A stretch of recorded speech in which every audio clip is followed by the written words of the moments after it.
কিরে খাইরুল, তুই আমার গ্রুপে নাস না কেন? দেখো না গ্রুপে নিতে আছি না, বারবার তাহলে ইনভাইট করতে আছো কেন? মানে আরে ওই তুই গ্রুপে নিবি না কেন? আর তোর গ্রুপে দুইটা মেয়ে কেন? কি করছ ওদের সাথে?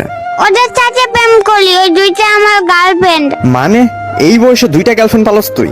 ওই হ্যালো মিস্টার, আপনার সমস্যা কি? আপনি ওর সাথে এভাবে কেন কথা বলতেছেন? ঠিকই তো, আমার খাইরুল জানটার সাথে কেন এভাবে কথা বলতেছেন আপনি? মানে খাইরুল আমি বুঝলাম না, তোর ওই দিন না ব্রেকআপ হলো, আজকে আবার দুইটা গার্লফ্রেন্ড পড়াইছস? আর ওই তোমরা চিনো আমারে? তোমরা যে এইভাবে আমার সাথে কথা বলতেছো? লল, এই নে কিক খা। কি রে ভাই, আমারে কিক দিয়ে দিল? দেখি আবার গ্রুপে যায়, মানে আমারে কিক দিছে গেমিং হাসিবকে। এই হ্যালো, সমস্যা কি? আপনি আমার কিক দিলেন কেন? আর এই খাইরুল তোর গ্রুপ থেকে আমারে কিক দেয় কেন? এই নিয়ে যা আরেকটা কিক খা। মানে কি ভাই, আমরা আবার কিক দিয়ে দিল? না দাঁড়া, দেখাচ্ছি মজা।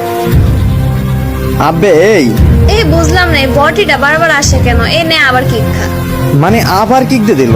এখন তো আমার রাগ উঠতেছে, আবার যাবো ওদের আজকে ইচ্ছা এরকম উচিত শিক্ষা দেবো, আর আমার ভাইগনাটারও। ওই ফারহা ফারহা, আবার দে কিক, মজা লাগতেছে আমার, দে কিক। এই নিয়ে যা আরেকটা কিক খা। না রে ভাই, এখন তো আমার রাগ উঠতেছে।